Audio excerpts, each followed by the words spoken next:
Assalamualaikum warahmatullahi wabarakatuh. Kami dari kelompok 9 akan mempresentasikan pertemuan pertama dari mata kuliah etika profesi, yaitu tinjauan umum etika profesi.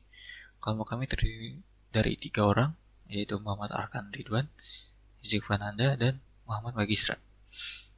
Pokok pembahasan dari presentasi ini adalah 1. Pengertian etika, 2. Etika filsafat dan ilmu pengetahuan, 3. Nilai etika, moral dan norma kehidupan, 4.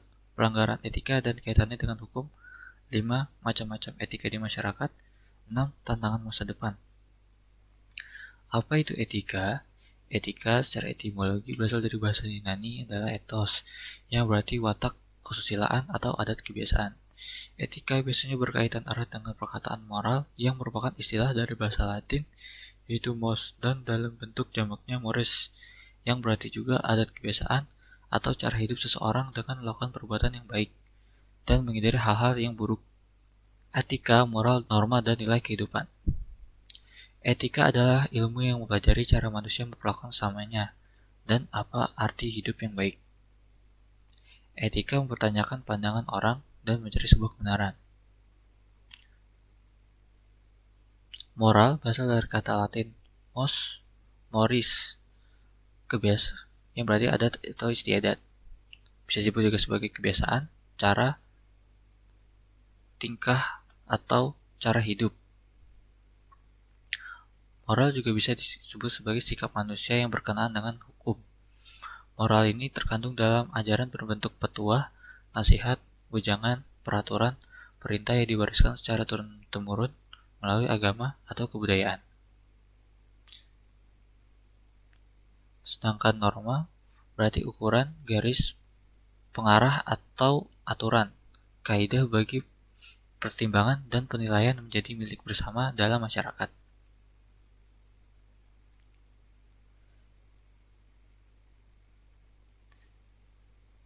Nilai adalah tatanan yang dijadikan oleh individu untuk menimbang dan memilih alternatif keputusan dalam situasi sosial tertentu. Bab berikutnya yang ingin saya bahas di sini adalah tentang pelanggaran etika dan kaitannya dengan hukum. Etika dan hukum merupakan dua hal yang saling berkaitan. Etika merupakan tolak ukur sesuatu berdasarkan kesesuaiannya dengan nilai-nilai kebaikan, kesopanan, dan kepantasan. Sementara hukum merupakan penilaian benar atau salah yang umumnya berdasarkan norma tertulis. Ketika hukum hanya dipahami sebagai teknis prosedural dan formal, maka aspek etika sering terlupakan. Ada perbuatan yang dianggap melanggar hukum, tetapi secara etika masih dipersepsikan baik. Dan juga sebaliknya, ada perbuatan yang dianggap melanggar etika, tetapi secara prosedural dan formal tidak melanggar hukum. Dua hal ini perlu disinkronkan agar tidak terjadi dualisme antara pemaknaan etika dan hukum.